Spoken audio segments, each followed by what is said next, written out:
प्रिय मित्रों, आप सबों को नमस्कार। यह सत्यवचन कार्यक्रम है और हम सत्यवचन कार्यक्रम में इन दिनों रोमियो की पुस्तक का अध्ययन कर रहे हैं, जो बाइबल की एक महत्वपूर्ण पुस्तक है। हमने रोमियो 1 से 8 अध्याय के बीच सैद्धांतिक बातों को देखा और अब अध्याय 9 से हम युगानुकूल बातों को देखेंगे। अध्याय 9 से 11 एक बहुत ही महत्वपूर्ण खंड है। यह मसीही सिद्धांत से संबंधित नहीं हो सकता है, लेकिन यह युगांत शास्त्री अर्थात भविष्यवाणी बाइबल खंड से संबंधित है, जो प्रकट करता है कि परमेश्वर इस्राएल के माध्यम से नहीं है। अब जब हम अध्याय 9 को आरंभ करते हैं तो हम ध्यान दें कि इसका संबंध इस्राएल के साथ परमेश्वर के पिछले व्यवहारों से है। अध्याय 10 में हम इस्राएल के साथ परमेश्वर के वर्तमान व्यवहार और अध्याय 11 में एक देश के रूप में इस्राएल के साथ परमेश्वर के भविष्य के व्यवहार को देखेंगे।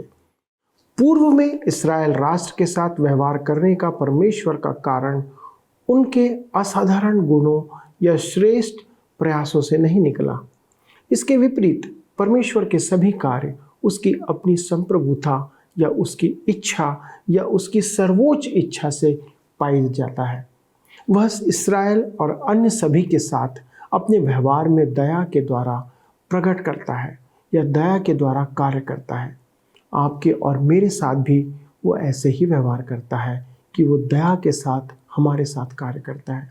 दोस्तों, ये एक रोचक खंड है और आइए हम समझें कि ये खंड हमें क्या सिखाना चाहता है। और आपसे निवेदन है कि आप इस अध्ययन को ध्यान से सुनें और अंत में पूछे गए सवाल का उत्तर हमें SMS या WhatsApp के द्वारा भेजकर विजेताओं में शामिल हों। हम आपसे यही अपेक्षा करते हैं। आइए अध्ययन में आगे बढ़ें। मित्रों, अब हम रोमियो के पत्री अध्याय 9 का अध्ययन आरंभ करने जा रहे हैं और आप इसमें इस्राएल के साथ परमेश्वर के पूर्व के व्यवहार को देखेंगे। अध्याय 10 में इस्राएल के साथ परमेश्वर का वर्तमान का व्यवहार है और अध्याय 11 में इस्राएल के साथ परमेश्वर का व्यवहार पूर्व समय में उनके विशिष्ट गुणों या उच्च प्रयासों का कारण नहीं था। इसके विपरीत परमेश्वर के सब कार्य उसकी अपनी दिव्य इच्छा में थी। वह इस्राएल वरन सबके साथ, आपके और मेरे साथ दया के द्वारा कार्य करता है। लूथर का कथन इस अध्याय की उपयुक्त प्रस्तावना है, जिसने दुख, क्रूस और मृत्यु की वेदना को नहीं जाना, अनुग्रह के चुनाव को चोट और परमेश्वर के प्रति आंतरिक बैर के बिना समझ नहीं सकता। अतः सावधान रहें कि आप स्तनपान की अवस्था में मदिरापान न करें। यह एक विकट औषधि है। आइए हम देखेंगे इस्राएल की परिभाषा। रोमियो के पत्र 9 अध्याय उसके 1 पद में लिखा है, मैं मसीह में सच कहता हूँ, मैं झूठ नहीं बोल रहा और मेरा विवेक भी पवित्र आत्मा में गवाही देता है। मित्रों, मैं आपको इस पद का अर्थानुवाद करके सुनाता हूँ।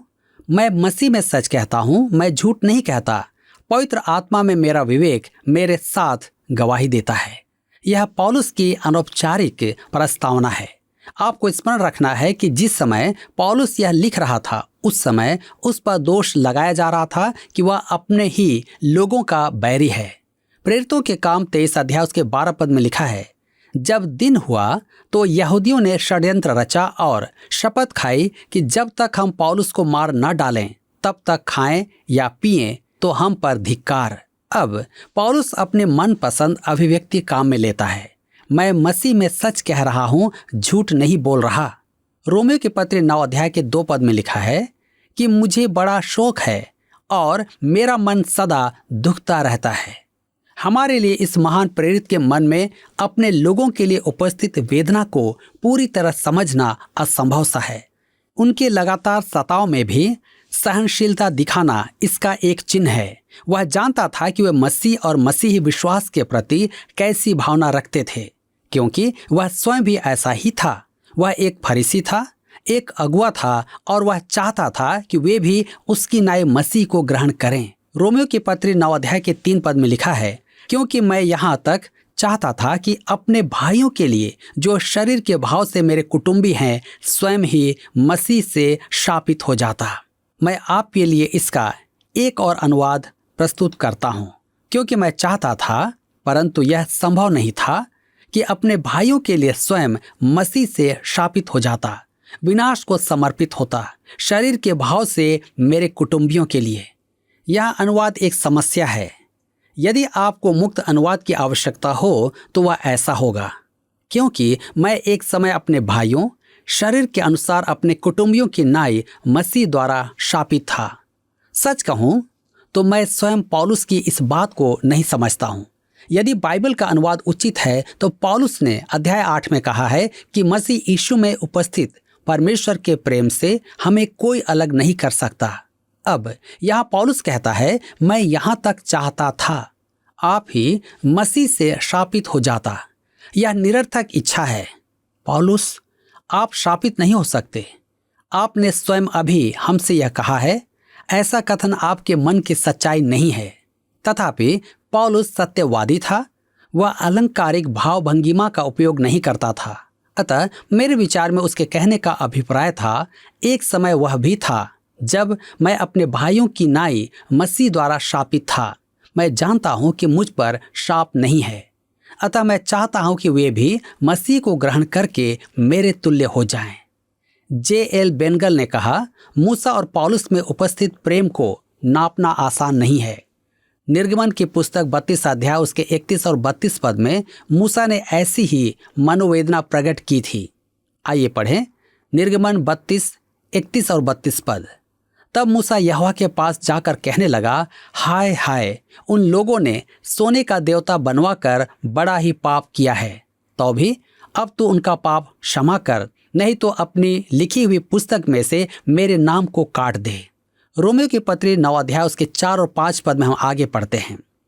वे इस्राएली हैं और लेपालकपन का अधिकार और महिमा और वाचाएं और व्यवस्था और उपासना और प्रतिज्ञाएं उन्हीं की हैं।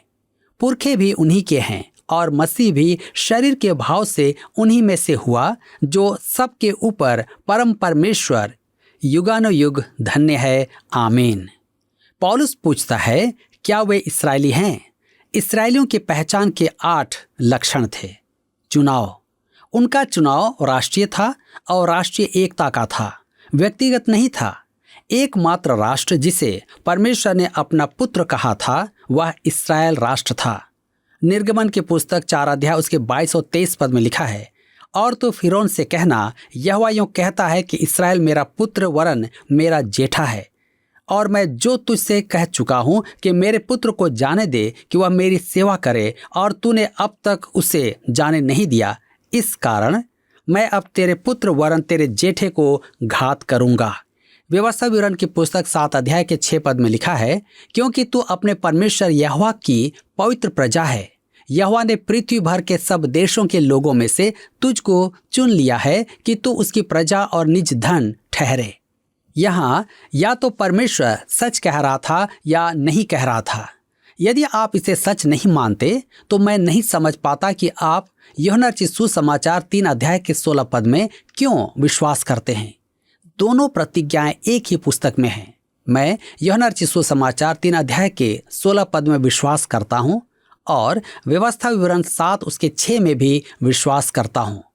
होशे 11 के 1 पद में परमेश्वर ने कहा, जब इस्राएल बालक था तब मैंने उससे प्रेम किया और अपने पुत्र को मिस्र से बुलाया। परमेश्वर एक राष्ट्र से कह रहा है, किसी व्यक्ति विशेष से नहीं। इस्राएल राष्ट्र उसका पुत्र है। उसने अन्य किसी जाति से यह नहीं कहा। लेपालकपन इस्राएल का ही है। दूसरी बात देखते हैं, महिमा।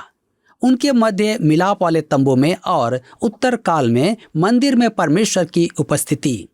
निर्गमन की पुस्तक 40 अध्याय के 35 पद में लिखा है, और बादल मिलाप वाले तंबू पर ठहर गया और यहोवा का तेज निवास स्थान में भर गया।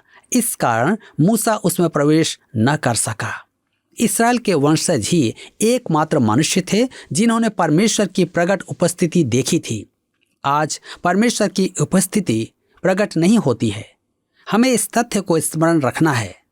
वर्षों पूर्व एक प्रचारक ने तंबू लगवाया और वह कहता था कि उसके तंबू के ऊपर और भीतर स्वर्गदूत चलते दिखाई देते हैं। मैं समझ गया कि कुछ तो गड़बड़ है, और वास्तव में थी भी। वह अधिक मदपान के कारण मर गया। मेरे विचार में 2 या 3 घूंट लगाने के बाद आपको स्वर्गदूत चलते दिखाई देते हैं। और इसी प्रकार उसने भी देखे थे। परंतु इस्राएल ही एकमात्र राष्ट्र था जो परमेश्वर की उपस्थिति को देख पाता था। कलीसिया में ऐसा नहीं था, क्योंकि परमेश्वर का आत्मा प्रत्येक विश्वासी में अंतर्वास करता है कि जीवित मसीह को, जो परमेश्वर के दाहिने हाथ बैठा है, वास्तविक बनाए। तीसरी बात है वाचा। परमेश्वर ने इस्राएल के साथ वाचाएं बांधी है, जिन्हें कुछ तो वह पूरी कर चुका है। उसने कहा कि वह उन्हें सब जातियों के लिए आशीष का कारण बनाएगा। उसने दाऊद से भी प्रतिज्ञा की थी, जो मसीह यीशु में पूरी हुई। परमेश्वर ने इस्राएल, अब्राहम, दाऊद और राष्ट्र के साथ अनेक प्रतिज्ञाएं की थी, जो उसने अन्य जातियों से नहीं की थी। इस्राएल के लिए वाचा है। चौथी बात है व्यवस्था। इस्राएल राष्ट्र को मूसा की व्यवस्था दी गई थी। निर्गमन की पुस्तक 19:5 में लिखा है, इसलिए अब यदि तुम निश्चय मेरी मानोगे और मेरी वाचा का पालन करोगे, तो सब लोगों में से तुम ही मेरा निज धन ठहरोगे। समस्त पृथ्वी तो मेरी है। तब निर्गमन 31:13 में परमेश्वर ने कहा, तो इस्राएलियों से यह भी कहना, निश्चय तुम मेरे विश्राम दिनों को मानना, क्योंकि तुम्हारी पीढ़ी पीढ़ी में मेरे और तुम लोगों के बीच यह एक चिन्ह ठहरा है, जिससे तुम यह बात जान रखो कि यहोवा हमारा पवित्र करने हारा है। देखा आपने, यह इस्राएल राष्ट्र के लिए है। मुझसे पूछा गया, आप सब्त के दिन का पालन क्यों नहीं करते हैं? मैं इस्राएल राष्ट्र का सदस्य नहीं हूं, इसलिए मैं विश्राम दिन का पालन नहीं करता हूं। किसी ने मुझसे पूछा, क्या परमेश्वर ने सब्त का दिन बदल दिया है? परमेश्वर ने सब्त का दिन तो नहीं बदला, परंतु उसने निश्चय ही हमें बदल दिया है। हम मसीह में हैं और यह एक नया संबंध है। मूसा की व्यवस्था उसने इस्राएल को दी थी। अब हम पांचवी बात देखते हैं, परमेश्वर की सेवा। यह मिलाप वाले तंबू और मंदिर से संबंधित है। उन्हें याजकों का राज्य होना था। निर्गमन की पुस्तक 19 अध्याय उसके 6 पद में लिखा है, और तुम मेरी दृष्टि में याजकों का राज्य और पवित्र जाति ठहरोगे। इस्राएल राष्ट्र ने परमेश्वर को निराश नहीं किया, परंतु परमेश्वर ने अपना उद्देश्य नहीं त्यागा कि उन्हें याजक होना है। परमेश्वर ने लेवियों के गोत्र को चुना, उन्हें मिलाप वाले तंबू और आगे चलकर मंदिर की सेवा और रख रखाव का उत्तरदायित्व सौंपा। भविष्य में सहस्त्र वर्षीय राज्य में इस्राएल राष्ट्र फिर से पृथ्वी पर परमेश्वर के याजक होंगे। छठवीं लक्षण है प्रतिज्ञाएं। पुराना नियम इस्राएलियों के लिए परमेश्वर की प्रतिज्ञाओं से पूर्ण है। परमेश्वर ने यहोशू से कहा था, यहोशू 1 उसके 2 पद में, मेरा दास मूसा मर गया है, इसलिए अब तू उठ, कमर बांध और इस सारी प्रजा समेत यरदन पार होकर उस देश को जा जिसे मैं उनको अर्थात इस्राएलियों को देता हूं। मेरे मित्रों, इस्राएल के वंशजों को उस देश पर अधिकार करना था। कुछ समय पहले मैं वहां था, परंतु मैंने यरदन पार नहीं की थी, क्योंकि वह काम खतरनाक था। अति संभव है कि कोई गोली चला दे। वर्षों पूर्व तो मैंने यरदन पार की थी, परंतु इसलिए नहीं कि परमेश्वर ने यहोशू और इस्राएल को आज्ञा दी थी। मुझे कभी ऐसा नहीं प्रतीत हुआ कि वह देश मेरा है। आज वह देश गुलाब की नाई खिल रहा है, परंतु उसका अधिकांश भाग आज भी उजाड़ पड़ा है। जब प्रभु यीशु आ जाएगा, तब वह देश फिर से मनोरम स्थान बन जाएगा। वह देश कभी मेरा नहीं था और न ही कभी मेरा होगा। वह देश केवल यहूदियों को दिया गया था। सातवीं लक्षण है पूर्वज। यह मुख्यतः अब्राहम, इसहाक और याकूब हैं। और 8वां है मसीह यीशु। पहले तो वह इस पृथ्वी पर देह धारण करके आया था, वह भी यहूदी था। यूहन्ना रचित सुसमाचार 4 अध्याय उसके 9 पद में कुएं पर उस सामरी स्त्री ने उसे यहूदी कहा था। दूसरा कुरिन्थियों के पत्री 5 उसके 16 में पौलुस सावधानी पूर्वक कहता है कि हम अब उसे देह में नहीं जानते हैं। दूसरा कुरिन्थियों 5 के 16 में लिखा है, अतः अब से हम किसी को शरीर के अनुसार न समझेंगे, और यदि हमने मसीह को भी शरीर के अनुसार जाना था, तो भी अब से उसको ऐसा नहीं जानेंगे। पौलुस यीशु को परमेश्वर कहता है और पौलुस के लिए वह ईश मानव है। यूहन्ना 1 अध्याय के 14 पद में लिखा है, और वचन देहधारी हुआ और अनुग्रह और सच्चाई से परिपूर्ण होकर हमारे बीच में डेरा किया, और हमने उसकी महिमा देखी, ऐसी महिमा जैसी परमेश्वर के एकलौते की है, अनुग्रह और सच्चाई से परिपूर्ण। मसीह इस्राएल राष्ट्र में एक शिशु रूप में आया। कुएं पर उस सामरी स्त्री ने उसे यहूदी कहा था। मेरे विचार में वह आज के विद्वानों से अधिक ज्ञान रखती थी। संभवतः मसीह के लक्षण को अन्य 7 लक्षणों से अलग रखना चाहिए, क्योंकि वह अन्य सबसे कहीं अधिक महान है। इब्रानियों की पत्री 2 के 16 पद में लिखा है कि वह तो स्वर्गदूतों को नहीं वरन अब्राहम के वंश को संभालता है। आइए हम देखें इस्राएल की पहचान। इस्राएल तो अन्य समयों में पहचाना गया था, परंतु अब हम उसे पौलुस के युग में और अपने युग में पहचानेंगे। रोमियो की पत्री 9 उसके 6 में लिखा है, परंतु यह नहीं कि परमेश्वर का वचन टल गया, इसलिए कि जो इस्राएल के वंश हैं वे सब इस्राएली नहीं। यह बड़ी विचित्र अभिव्यक्ति है।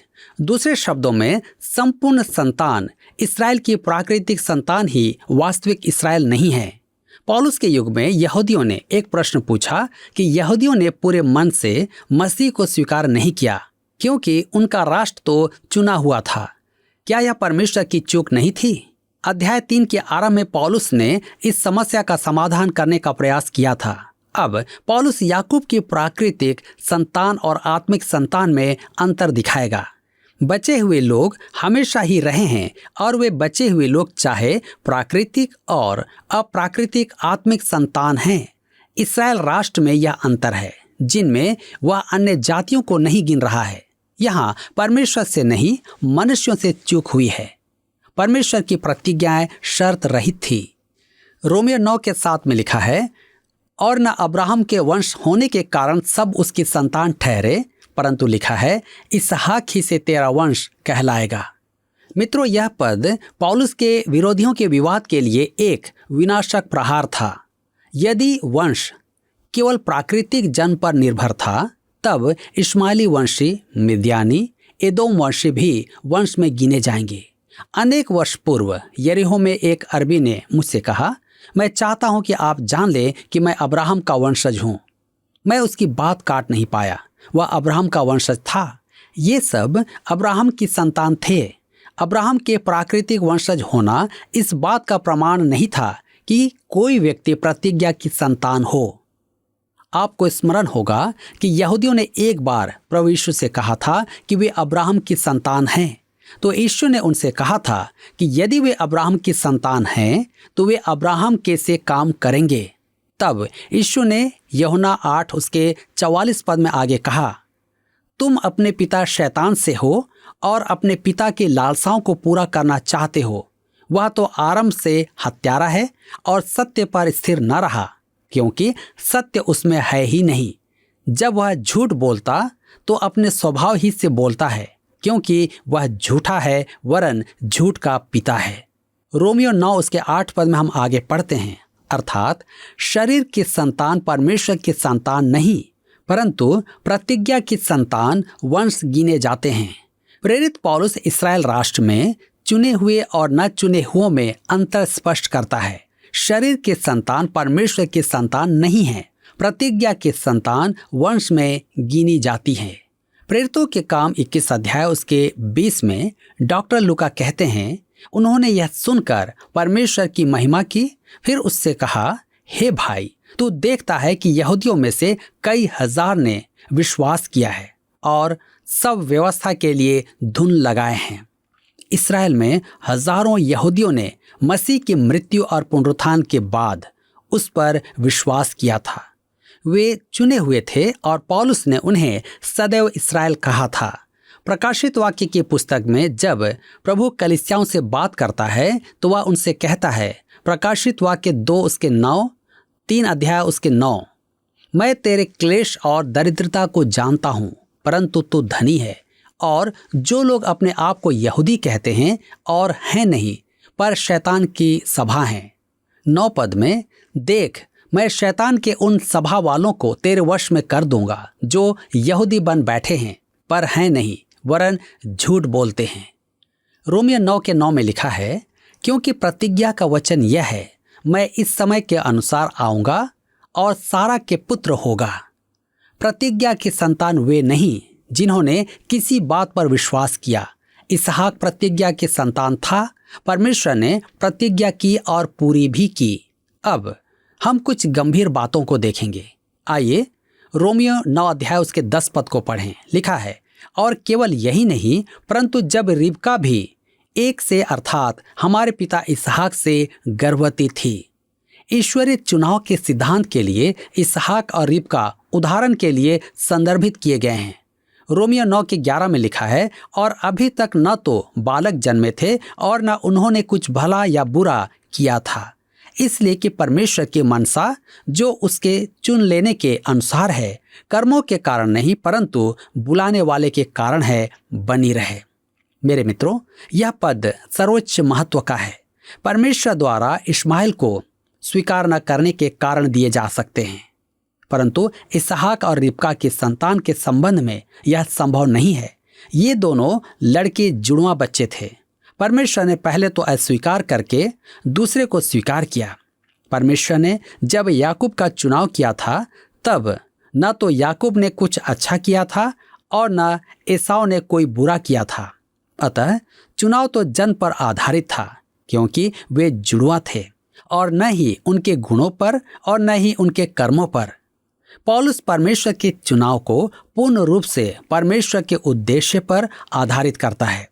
वह अपनी बात की पुष्टि में आगे कहता है कि चुनाव कामों पर नहीं परंतु बुलाने वाले परमेश्वर पर आधारित है। तथापि इस पद में बुलाहट उद्धार के निमित्त नहीं थी। रोमियो के पत्र 9 अध्याय के 12 पद में लिखा है, उसने कहा, जेठा छोटे का दास होगा। यह उत्पत्ति की पुस्तक 25 अध्याय पद 23 का संदर्भ है, जो इन बालकों के जन्म से पूर्व का है।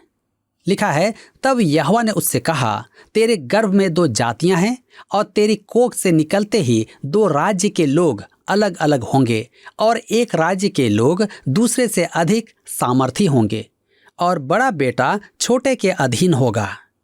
तब हम रोमियो की पत्री 9 उसके 13 पद में पढ़ते हैं, जैसा लिखा है, मैंने याकूब से प्रेम किया परंतु एसाव को अप्रिय जाना। यह संदर्भ पुराने नियम की अंतिम पुस्तक मलाकी से है। मलाकी 1 अध्याय उसके 2 और 3 पद में यहोवा यह कहता है, मैंने तुमसे प्रेम किया है परंतु तुम पूछते हो, तूने किस बात में हमसे प्रेम किया है?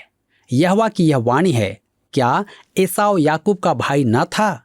तो भी मैंने याकूब से प्रेम किया परंतु एसाव को अप्रिय जानकर उसके पहाड़ों को उजाड़ डाला और उसकी पैतृक भूमि को जंगल के गीदड़ों का स्थान बना दिया है। मेरे मित्रों, यह वचन तब तक नहीं कहा गया था जब तक इन दोनों पुरुषों ने अपना जीवन जी लिया था और उनसे 2 राष्ट्रों की उत्पत्ति हो गई थी, जो लगभग 2000 वर्ष बाद की बात है, जब तक इतिहास बन चुका था। एक बार डॉक्टर ग्रिफिथ थॉमस से किसी विद्यार्थी ने कहा कि उसको समझ में नहीं आता कि परमेश्वर एसाव से क्यों अलगाव रखता था। डॉक्टर ग्रिफिथ थॉमस ने उत्तर दिया, मुझे भी इस गद्यांश में समस्या होती है परंतु मेरी समस्या अलग है। मैं यह नहीं समझ पाता हूं कि परमेश्वर याकूब से क्यों लगाव रखता था। यह एक बड़ी समस्या है। मेरे मित्रों, एसाव के प्रति परमेश्वर के अलगाव को समझना तो आसान है, क्योंकि वह असामाजिक था, ईश्वर रहित था, घमंडी था और उससे ऐसा राष्ट्र उत्पन्न हुआ जो परमेश्वर से रहित जीवन जीना चाहता था और उसने परमेश्वर की ओर पीठ की। मैं यह तो समझ सकता हूं कि परमेश्वर ने एसाव को क्यों त्याग दिया, परंतु यह समझ नहीं पाता कि उसने याकूब को क्यों चुना। बाइबल में लिखा है कि यह उसकी दिव्य इच्छा थी कि उसने ऐसा चुनाव किया। मित्रों, परमेश्वर इस वचन के द्वारा आप सबको आशीष दे। पिछले प्रश्न का उत्तर है C4। कल के अध्ययन के आधार पर एक विश्वासी मसीह यीशु के 4 प्रकार के कार्यों के द्वारा सुरक्षित है। आज का प्रश्न है, हमें आज के अध्ययन में इस्राएल की पहचान के कितने लक्षण बताए गए हैं? A 7, B 8, C 9, D 10। मित्रों, इस प्रश्न का उत्तर हमें कल सुबह 6 बजे से पहले विकल्प A, B, C या D के साथ अपना नाम, पता, स्थान के साथ 9651433397 पर SMS या व्हाट्सएप करें। सभी विजेताओं को विशेष पुरस्कार प्रदान किए जाएंगे। धन्यवाद। क्या आपको यह कार्यक्रम पसंद आया? अभी हमें एक मिस कॉल करें और आप अगले विजेता हो सकते हैं।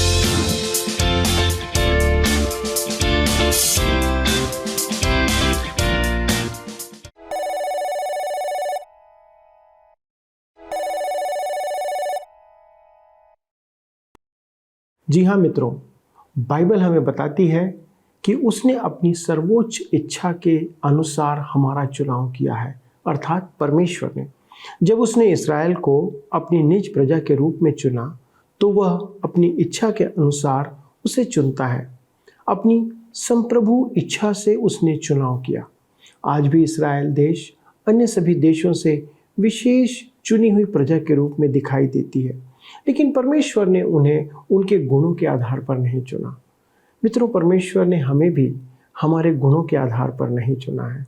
कई बार हम सोचते हैं कि हमने विश्वास के द्वारा परमेश्वर को ग्रहण किया या उसे चुना है, जो सत्य नहीं है, सही नहीं है। परंतु सत्य ये है कि परमेश्वर ने हमें चुना है, इसलिए उसने हमें बुलाया और हमने उसकी बुलाहट को ग्रहण किया है। दोस्तों, हम तो अपने पाप की दशा में अंधकार में पड़े हुए थे। यदि परमेश्वर अपने वचन को हम तक नहीं पहुंचाता तो हम जीवित और सत्य परमेश्वर को कभी नहीं समझ पाते या जान भी नहीं पाते। कितना अद्भुत परमेश्वर है जिसने आपको और मुझको चुना। आइए उस परमेश्वर को धन्यवाद दें कि उसने हमें चुना। संसार में उसने हमें अपने नाम को प्रकट किया। धन्यवाद दें कि इस प्रसारण के माध्यम से उसने आपके पास अपने आप को प्रकट किया और आज आप जान गए हैं कि सच्चा परमेश्वर कौन है, कौन आपके पापों को क्षमा कर सकता है। मुझे विश्वास है कि आज आपने अपने चुने जाने की उस विशेष उद्देश्य को जान लिया होगा। लेकिन यदि आपने आज पहली बार इस बात को जाना है तो कृपया हमें मिस कॉल करके या फ़ोन या SMS के द्वारा हमें सूचित करें कि आज आपने पहली बार इस बात को जाना कि परमेश्वर ने आपको भी चुना है। हमें आपके फ़ोन, SMS और संदेशों का इंतज़ार है। जी हाँ, आप हमें पत्र भी लिख सकते हैं। अंत में हमारा पता बताया जाएगा। इस कार्यक्रम में शामिल होने के लिए प्रभु आपको बहुत आयत से आशीष दे। अगले प्रसारण में फिर मिलेंगे, तब तक लोगों को परमेश्वर के बारे में बताते रहें। धन्यवाद।